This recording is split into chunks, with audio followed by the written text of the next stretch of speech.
మేము కనీసం ఉన్నామంటే ఇల్లు కూడా లేకుండా పరిస్థితులు ఉన్నాం మేము.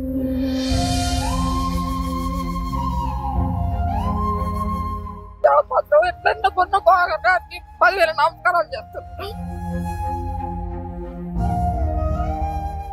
నమస్తే, welcome to Suman TV Karimnagar. నేను మీ అనిల్.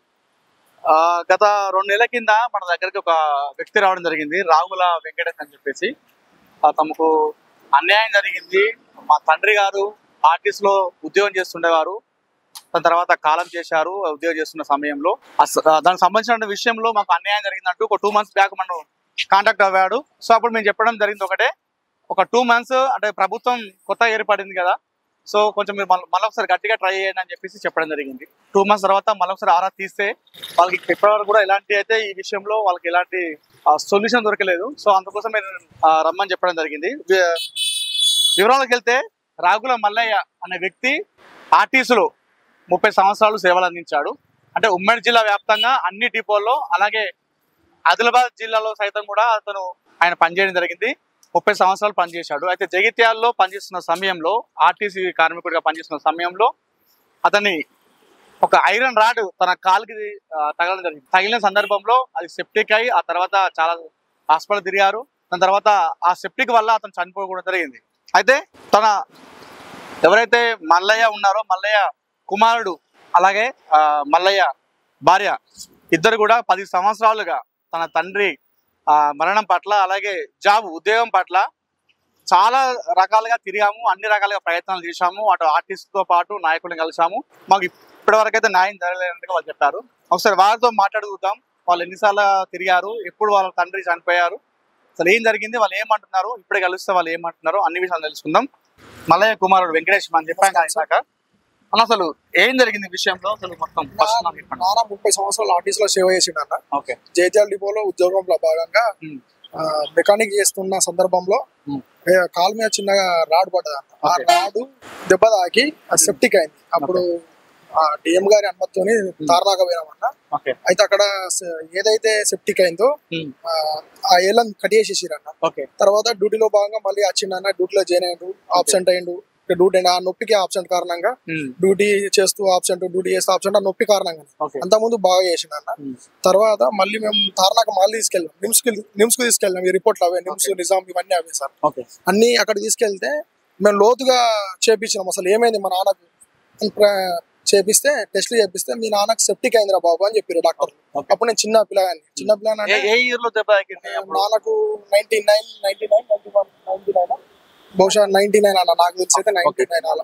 అప్పుడు చిన్న పిల్లగాని. అప్పుడు నేను కూడా వెళ్ళినా, మా బ్రదర్ కూడా వెళ్ళిండు. బ్రదర్ అంటే మా పెద్దమ్మ వాళ్ళ అన్న. వాళ్ళు చెప్పారు నాకు కూడా అక్కడ ఏమైంది. అయితే తర్వాత లోతుగా పరిశీలించారు వాళ్ళు. నాన్న కాళ్ళను మొత్తం టెస్ట్ చేస్తే సెప్టిక్ అనేది తేలిపోయింది. తర్వాత అందులో భాగంగా డ్యూటీకి మళ్ళీ జాయిన్ అయ్యాడు. డ్యూటీకి సరిగా రావడం లేదని డిఎం గారు డ్యూటీ నుంచి బహిష్కరించారు ఉద్యోగంలోకి వెళ్ళి నాన్నను. అప్పుడు ఆ సమయంలో మళ్ళీ నాన్న ఉంది, అమ్మ, ఈ పెదనాన్న డ్యూటీలో భాగంగా దెబ్బ తాకింది తెలియదు వాళ్ళకు. హయ్యర్ ఆఫీసర్లకు వాళ్ళకు డ్యూటీ ఆబ్సెంట్ అయింది అని మాత్రమే తెలుసు. ఈ దెబ్బ తాకింది ఇదంతా తెలియదు. తర్వాత మా పెదనాన్న వీళ్ళు, మా వాళ్ళు, మా తాత తారనాక పోయినాం. మళ్ళీ సిక్కు పంపించిండు. తర్వాత ఆర్ఎం గారు అప్పుడు ఆర్ఎం గారు ఉండే, ఆర్ఎం గారు వీళ్ళందరూ కలిసి మాట్లాడితే మళ్ళీ రిక్వెస్ట్ చేస్తే మెట్పల్లి ఇచ్చారు. మెట్పల్లిలో కూడా డ్యూటీ చేసిండు. ఇక సెప్టిక్ అనేది విపరీతంగా ఈ కాలం డ్యూటీ చేసిండు. ఇక డిఎం గారు, ఆర్ఎం గారు ఇచ్చిర్రు. తర్వాత మెట్పల్లి పోయినాం. మెట్పల్లిలో కూడా అదే సిచ్యువేషన్ అయింది. అక్కడ నాన్న నీళ్లు కూడా తాగనీయలేరు. చాలా వచ్చి బాధపడ్డాడు మాకు తెలిసి. అప్పుడు నాన్న చెప్తే నాకు మా నాన్న నీళ్ళు కూడా తాగనీయలేరు. అక్కడ డైలీ ఇంటికి వచ్చి మా నాన్న బాధపడేవాడు, నన్ను ఇట్లా చేసిరు అట్లా చేసిరు అని. నేను చెప్పేవాడిని. అప్పుడు నాకు కొద్దిగా అవగాహన ఉంది. నేను కూడా అప్పుడు కొద్దిగా వయసుకి వచ్చిన.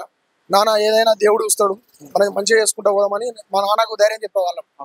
తర్వాత ఇక నాన్నకు టార్చర్ ఎక్కువైంది డిపోలో. పెట్పల్లి డిపోలో టార్చర్ అనేది ఎక్కువైపోయింది. ముఖ్యంగా చారి అని ఏఎంఎఫ్ గారు, చారి ఉండే జైతల్ డిపో నుంచి వచ్చిండు. ఆ చారి గారు నాన్నను ఇక బాగా హింసించిండు. నేను కూడా పోయిన చారి సార్ దగ్గరికి. సార్ ఏంది సార్ ప్రాబ్లం, మీకు తెలుసు నాన్న మీరు దోస్తులే, మీరు నాన్నతో వర్క్ చేసిన వాళ్ళే, మీరు ఇప్పుడు ప్రమోషన్ వచ్చింది, నాన్న అక్కడనే ఉండిపోయిండు, మీరు సపోర్ట్ ఇవ్వాలి కానీ మీరు టార్చర్ చేసుడు అన్న అంకుల్. నాన్నను నీళ్ళు కూడా తాగనిస్తలేరు, నీళ్ళు కూడా తాగనిస్తలేరట. నాన్నకు అసలు ఏమైంది అంటే మీ నాన్నకు సెప్టిక్ అయింది అంటే సెప్టిక్ ఎక్కడ అయింది? జైత్యాల డిపోలో ఉద్యోగంలో భాగంగా అయింది. అంతేగాని మీరు మా నాన్నను ఇట్లా దూరం పెట్టుడు కరెక్ట్ కాదు అన్నాక డిఎం గారి దృష్టికి తీసుకెళ్ళాం. డిఎం గారు కూడా మీ నాన్న అబ్సెంట్ అవుతుండు సార్, అబ్సెంట్ అవుతుందంటే ఇది పరిస్థితికి ఇది అని చెప్పినాక మళ్ళీ తార్నాక రాసిండు. తార్నాకలో మళ్ళీ చేయించినాం. ఆల్రెడీ కడుపులోకి వెళ్ళిపోయింది, దాన్ని ఏం చేయలేము రా బాబు అని వాళ్ళు కూడా చెప్పారు. 2 కాళ్ళు తీసేసినా మీ నాన్న బతకడని చెప్పారు. తర్వాత మేము దిక్కులేని స్థితిలో ప్రతి రాజకీయ నాయకుడి దగ్గరికి అప్పుడు ప్రతి 10 సంవత్సరాల తిరగలేని నాయకుల దగ్గర గత ప్రభుత్వంలో ఎక్కడ తిరిగినా మమ్మల్ని ఎవరు కూడా పట్టించుకోలేరు. మా ప్రాబ్లం చూసి నవ్విరు కానీ ఎవరు సహాయం చేయలేరు అన్న. కొందరు డబ్బులు అడిగారు, కొందరు డబ్బులు కూడా అడిగారు, కానీ నేను 1 రూపాయి కూడా ఎవరికి ఇవ్వలేను. ఎందుకంటే నా పరిస్థితి దారుణం ఉన్నది. అక్క పెళ్లి, చెల్లె పెళ్లి, నా పెళ్లి, ఇప్పటికీ అప్పులలో ఉన్నామన్న. నాన్న చనిపోయాక మా కుటుంబం దారుణం వీధిన పాలైంది. ఇప్పటికీ నేను చిన్నగా సెక్యూరిటీ గార్డ్ చేసుకుంటున్నా అన్న గల్ఫ్ లో. అయితే గత ప్రభుత్వం ఏం చేయలేదు, ఈ ప్రభుత్వం కాంగ్రెస్ ప్రభుత్వం వచ్చిందని పొన్నం గారు మా ఊరి ఎమ్మెల్యే గారు ఇప్పుడు రవాణా శాఖ మంత్రి గారు అయినని కొండంత ఆశతోనే అన్న. హుస్నాబాద్ ప్రాపర్ హుస్నాబాద్ జైతాలో ఉంటున్నాం అన్న ప్రజెంట్. ఇక విధి లేక అక్కడ లేదు ఇల్లు, ఇక్కడ లేదు ఇల్లు, ఇక రెంట్కి ఇల్లు లేదన్న. రెస్టారెంట్ లో డెలివరీ బాయ్ వేస్తాను, రోజు 500-600 వస్తాయన్న. పొన్నం గారి వచ్చిండని ఆశతోనే నేను అక్కడ దుబాయ్ లో సెక్యూరిటీ గార్డ్ చేస్తాను. ఆ సెక్యూరిటీ గార్డ్ కు జాబ్ కు రిజైన్ చేసి నేను పొన్నం గారి దగ్గరికి పోయి కలిసామన్న. పొన్నం గారు కూడా మా సమస్య విని సానుకూలంగా స్పందించిండు అన్న. తప్పకుండా న్యాయం చేస్తారా అని చెప్పిన అన్న. తర్వాత సజ్జనార్ గారి దృష్టి కూడా తీసుకెళ్ళామన్నా. ముఖ్యంగా రేవంత్ రెడ్డి గారు ఇది మా కేసును ప్రత్యేక కేసు తీసుకొని మాకు నష్టం జరిగింది, ఆర్టీసీ పిఓ చంద్రయ్య గారు, ఆర్ఎం గారు వీళ్ళందరి దృష్టికి వెళ్ళింది. నష్టం జరిగింది వాస్తవమే, కానీ మేము మాత్రం ఇప్పుడు ఏం చేయలేమురా, ఇది పెద్దల చేతిలో ఉన్నది, ఇక్కడ మీకు ఇక్కడ ఎవరు సాయం చేయలేరా అని వాళ్ళు చెప్పారు. గత 10 సంవత్సరాల నుంచి తిరుగుతూ ఈ పేపర్లు కూడా సార్ చినిగిపోవడం జరిగింది. మీరు కూడా చూడండి ఒకసారి, మొత్తం తార్నాక ఇవన్నీ పేపర్లు చూడండి ఘోరంగా చినిగిపోయినాయి. తిరిగి ఎవరు కూడా మాకు ఏం సాయం చేస్తలేరు అన్న. అమ్మ కూడా తిరిగి దమ్ముకొచ్చింది అన్న. నేను కూడా ఆర్టీసీలో నేను గత 10 సంవత్సరాలు నేను కూడా చేసిన అన్న. ఆర్టీసీలో Shramik out sourcing top up sweeping washing 10 సంవత్సరాలు చేసిన అన్న. 10 సంవత్సరాలు చేసిన. ఈ నాన్న చనిపోయినాక కుటుంబ భారం నా మీద పడ్డాయని నేను జైతాల్ డిపో డిఎం గారిని రిక్వెస్ట్ చేస్తే అవుట్ సోర్సింగ్ లో పెట్టుకున్నారన్న. ఇప్పుడు నా పరిస్థితి ఇంకా దారుణం అయిపోయింది అన్న. నాన్న చనిపోయినాక అప్పులు ప్రభుత్వంలో చాలా మందిని కలిసిన గత ప్రభుత్వంలో చాలా మందిని కలిసిన అక్కడ, కానీ ఎవరు కూడా ఏం తీసుకున్నారు కానీ ఇది రాదురా 10 ఏళ్ళ అని పక్కకెట్టేసి మామూలుగా చూసిరు అంతేగాని దాన్ని లోతుగా పరిశీలించలే. అసలు ఏమైంది, ఎక్కడ నష్టం జరిగింది అనేది ఎక్కడ ప్రశ్నించలే. ఇప్పుడు సజ్జనార్ గారు ఉన్నారు కదా, అప్పుడు కూడా ఉన్నారు సజ్జనార్ గారు, కానీ అప్పుడు సజ్జనార్ గారు దృష్టికి వెళ్ళలేదు. ఇప్పుడు సజ్జనార్ గారు కానీ, పొన్నమన్న కానీ, పొన్నం ప్రభాకర్ అన్న కానీ, రేవంత్ రెడ్డి అన్న కానీ, సీఎం గారు దయచేసి మా కేసును ప్రత్యేకంగా తీసుకొని నాకు ఆర్టీసీలో ఉపాధి కల్పించాలని కోరుకుంటున్నాను. నేను 10వ తరగతి వరకు చదువుకున్నాను. ఆర్టీసీలో హోమ్ గార్డ్ ఉద్యోగం కానీ, అటెండర్ కానీ, మీకు ఏది వీలైతే ఏదైనా నాకు ఇవ్వగలని కోరుకుంటున్నాను. ఇల్లు కూడా లేదు సార్. మా నాన్న ఉన్నప్పుడు అప్పుడు కిరాయే, ఇప్పుడు కిరాయే. ఇప్పుడు మా నాన్న చనిపోయినాక మాకు బరువు అప్పులు ఎక్కువైనాయి. అమ్మ పరిస్థితి కూడా దారుణం ఉంది. ఇప్పుడు మా వైఫ్ కూడా 7 ఆపరేషన్లు అయినాయి. మా వైఫ్ కూడా హెల్త్ ఇష్యూ ఉన్నది, బాగా ఇబ్బంది ఉన్నది. అందుకే నేను ఇక్కడనే చేసుకుందామని కొండంత ఆశతో వచ్చిన. ఇప్పుడు పొన్నమన్న ప్రభాకర్ అన్న కొద్దిగా ప్రత్యేకంగా తీసుకొని లోతుగా విశ్లేషించి అసలు ఏమైంది, ఈ కేసు ఏమైంది, లోతుగా అక్కడ ఎక్కడ నష్టం జరిగిందని విచారం చేసి పొన్నం గారు, రేవంత్ రెడ్డి గారు, తర్వాత సజ్జనార్ గారు కూడా ఎంతో మందికి ప్రతి చిన్నదానికి కూడా ట్విట్టర్ లో కానీ, ఫేస్బుక్ లో కానీ అందరికీ స్పందిస్తుడు. ఈ నా విషయంలో కూడా స్పందించి న్యాయం చేయాలని కోరుకుంటున్నాను. ఇప్పుడు ఈ ప్రభుత్వం ఏర్పడిన తర్వాత మీరు ఆర్టీసీ అధికారులను కలిసారా? ఆర్టీసీ అధికారులను కలిసాం, పొన్నం ప్రభాకర్ గారిని అన్నను కూడా కలిసినాం, చంద్రయ్య గారిని పిఓ చంద్రయ్య గారిని కూడా కలిసినాం. వాళ్ళు కూడా చెప్పారు మేము ఇక్కడ ఏం చేయలేమురా, మీ నాన్నకు నష్టం జరిగింది వాస్తవమని వాళ్ళే ఆర్టీసీ వాళ్ళే చెప్తారు. లీడర్ల దగ్గర కూడా పోయినాం, వాళ్ళు కూడా మేము ఏం చేయలేమురా అని చెప్పారు. తర్వాత మేము హైదరాబాద్ ఈడీ కృష్ణకాంత్ సార్ దగ్గర కూడా వెళ్ళాం. ఈడీ గారు కూడా ఏం చేయలేమురా బాబు, ఇది మీరు ఏమేం చేయలేమురా బాబు అని చెప్పాడు. తర్వాత మేము ఎండి సజ్జనార్ గారి దగ్గరికి వెళ్ళాం. సజ్జనార్ గారు ఆ రోజు లేరు అంటే మేము వితౌట్ అపార్ట్మెంట్ పోయినాం. తర్వాత నా అప్లికేషన్ తీసుకున్నారు వాళ్ళ పిఏ గారు, స్టాంప్ వేసి ఇచ్చారు, ఒకటి కాఫీ కూడా తీసుకున్నాను. ఇప్పటి వరకు ఏం రిప్లై రాలేదు. దయచేసి మీకు కూడా గత 2 నెలల కింద కాంటాక్ట్ అయినా, అప్పటి నుంచి ఇప్పటి వరకు నాకు ఏం కాలేదు. ఇప్పుడు ప్రభుత్వం వచ్చింది, ఎలక్షన్ కూడా కోడ్ అయిపోయింది, ఎలక్షన్లు కూడా ముగిసినాయి. దయచేసి మాలాంటి నిరుపేదలకు ఈ ప్రభుత్వంలో న్యాయం జరుగుతాయని మేము 100% నమ్ముతున్నాం. దయచేసి మాకు రేవంత్ రెడ్డి గారు, పొమ్మన ప్రభాకర్ గారు, సజ్జనర్ గారు దీన్ని ప్రత్యేక కేసు తీసుకొని నాకు న్యాయం చేయాలని, నాకు నా కుటుంబానికి న్యాయం చేయాలని కోరుకుంటున్నాను. మా నాన్న ఆర్టీసీలో గత 30 సంవత్సరాలు చేసిండు, ఇంకా 5 సంవత్సరాలు డ్యూటీ ఉండగానే చనిపోయాడు. మెట్పల్లి డిపోలో డ్యూటీ చేస్తుండగానే సెప్టిక్ అయి చనిపోయాడు. తర్వాత మెట్పల్లి డిఎం గారు కూడా డ్యూటీలో ఆబ్సెంట్ అవుతుండని మంతని ఇచ్చారు. 30 సంవత్సరాలు వేసింది తీసివేసి మా నాన్నకు ఫ్రెష్ గా ఇచ్చారు. కొత్తగా అపార్ట్మెంట్ కల్పించారు. నాన్నకు 30 ఏళ్ళు తీసేసిర్రు. తర్వాత ఆర్ఎం గారిని రిక్వెస్ట్ చేసిన, అప్పుడు నేను కూడా ఉన్నా, ఆర్ఎం గారి దగ్గరికి అయినా, సార్ మీరు ఒక కుటుంబం, మనది ఒక కుటుంబం సార్, 30 ఏళ్ళు వేసింది ఎట్లా తీసేసారు సార్, మీరు నాన్న నష్టం జరిగింది, మీకు ఫైల్ ముందట ఉన్నదా సార్, మీరు చూడండి సార్ అంటే, మా చేతులు ఏం లేదురా, మాకు అక్కడ నుంచి ఆఫీస్ అధికారాలు వస్తలేము కానీ అతను చెప్పాడు.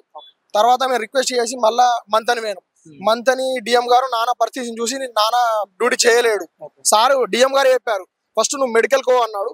మెడికల్ కన్మేర్ వచ్చినాం ఇక్కడికి, మన కన్మేర్ లో మెడికల్ అన్ఫిట్ అయ్యిండు. తర్వాత తార్నాక పోయినాం, తార్నాక కూడా పరిస్థితిని చూసి వాళ్ళు కూడా అన్ఫిట్ చేసిర్రు. తర్వాత నాన్న చనిపోయినాక నాన్న చనిపోక ముందు లోన్స్ తీసుకున్నాడు. ఆ లోన్ తీసేసుకున్నారు వాళ్ళు. ఒక 75,000 నుంచి 85,000 మంది కొద్దిగా అమౌంట్ కూడా వచ్చింది నాన్నది. తర్వాత 5 సంవత్సరాలు ఉన్నది. ఆ అనారోగ్య కారణాలతోనే నాన్న చనిపోయిండు. నాన్నగారికి మేము అబద్ధం ఆడితే తార్నాక్ హాస్పిటల్ గానీ, నిమ్స్ గానీ, ఇవన్నీ హాస్పిటల్ బిల్స్ మీరు చూడండి, మీరు లోతుగా పరీక్షించి మాకు న్యాయం చేయండి అని కోరుకుంటున్నాం. దయచేసి మాకు చెప్పండి. నా భర్త చనిపోయి 5 సంవత్సరాలు ఎక్కువైంది సార్, మాకు ఎక్కడ న్యాయం జరుగుతలేదు. చిన్న కుటుంబం సార్, మా కొడుకు ఎక్కడ న్యాయం జరుగుతలేదు. ఇన్ని తిరిగినా కానీ ఎక్కడ అయితే లేదు. మొన్న బాగా అనుకుంటుంది, పుట్టినూరు పెరిగినూరు అక్కడికి కూడా నేను పోయి సహాయపడ్డా కానీ ఏం న్యాయం చేస్తలేదు సార్. ఎక్కడ మాకు అన్యాయంగా బతుకుతున్నాం. కనీసం ఉన్నామంటే ఇల్లు కూడా లేకుండా పరిస్థితులు ఉన్నాం మేము. ఆ పరిస్థితి గురించి మేము మాకు న్యాయం చేయమని కోరుకుంటున్నాం సార్. అబ్బాయికి జాబ్ కావాలి సార్, మాకు ఏం లేకుండా పర్వాలేదు, చిన్న జాబ్ అయినా పర్వాలేదు, కొత్త జాబ్ మాత్రం ఎట్లన్నా కొన్న బాగా 10,000 నమస్కారాలు చేస్తున్నాం. ఆయన మాత్రం నా కొడుకు ఆదుకోవాలి సార్. అంతే. మీ భర్త చనిపోయిన తర్వాత ఎంత ఇబ్బంది పడి పెళ్లి చేసుకున్నా, కూలి పని చేసినా, అట్లా చేసి పిల్లలు చదువుకుంటా, పెళ్లి చేసుకుంటా, పిల్లల బాగా బతికించుకొని చేసుకున్నా సార్. ఇంతవరకు ఇక్కుంటా వచ్చినాం. కనీసం పొట్టగడుచుడు కష్టం ఉన్నది మాకు. ఇంతే సార్. నేను కోరుకున్నాను నా కొడుకు మాత్రం ఒక జాబ్ మాత్రం చిన్నదైనా పర్వాలేదు కానీ ఒక చిన్న జాబ్ అయినా ఇప్పించగలుగుతా సార్. ఇంత చేతులు ఎత్తి మొక్కుతున్నా అందరు సార్లు. ఇది మొత్తానికి బాధితుల ఆదాయం చూసుకుంటే గత 10 సంవత్సరాలుగా తమ కుటుంబం న్యాయం కోసం వాళ్ళు చెప్పులు అరిగేలా తిరిగాము, ఆఫీసుల చుట్టూ తిరిగాము, నాయకుల చుట్టూ తిరిగాము. తన తండ్రి చనిపోతే ఆర్థికంగా ఎంతో చితికిపోయాము. అప్పుల బాధ భరించలేక ఎన్నో అప్పులు తీసుకొచ్చి ఇంట్లో వాళ్ళ పెళ్లిళ్ళు చేసి ఇప్పటికి ఒక డెలివరీ బాయ్, రెస్టారెంట్లో ఒక ఫుడ్ డెలివరీ బాయ్ బతుకుతున్నాము. రోజుకు 300 రూపాయలతో మేము బతుకుతున్నాము, కాలం విలాగిస్తున్నాము. కానీ ఇప్పటివరకు మాకు న్యాయం తెలియదు వాళ్ళు చెప్తున్నారు. గత 10 సంవత్సరాలు గత ప్రభుత్వంలో ఎంతమంది దగ్గర తెలియనా అధికారులు కావచ్చు, నాయకులు కావచ్చు, ఎలాంటి స్పందన రాలేదు. కొత్త ప్రభుత్వం ఏర్పడింది. రేవంత్ రెడ్డి ప్రభుత్వంలో తమకు న్యాయం జరుగుతుంది అన్నట్టు వాళ్ళు ఆశిస్తున్నారు. తనకు చదువుకుంది, 10వ తరగతి చదువుకున్నాడు. సో తన తండ్రి డ్యూటీలో భాగంగా తనకు దెబ్బ తగిలి చనిపోయాడు కాబట్టి తనకు ఆర్టీసీలో చిరు ఉద్యోగం అంటే హోంగార్డ్ తరఫున ఒక చిరు ఉద్యోగం ఇస్తే కూడా తను చేస్తానంటుగా చెప్తున్నాడు. ఇప్పటికీ తనకు నమ్మకం ఉంది, పొన్నం ప్రభాకర్ మీద నమ్మకం ఉందని చెప్తున్నారు. అలాగే సత్యనారాయణ గారు ఆర్టీసీలో ఏ చిన్న జరిగినా కూడా వెంటనే స్పందిస్తాడు సత్యనారాయణ గారి మీద మాకు నమ్మకం ఉందని చెప్తున్నారు. అలాగే రేవంత్ రెడ్డి గారు, ముఖ్యమంత్రి రేవంత్ రెడ్డి కూడా మాకు నమ్మకం ఉంది, మాకు న్యాయం జరుగుతుందన్నట్టుగా వాళ్ళు వ్యక్తం చేస్తున్నారు.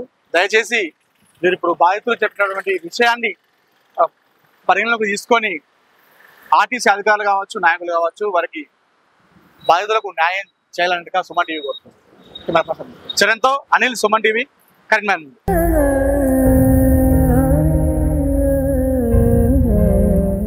కనీసం ఉన్నామంటే ఇల్లు కూడా లేకుండా పరిస్థితులు ఉన్నాం మేము.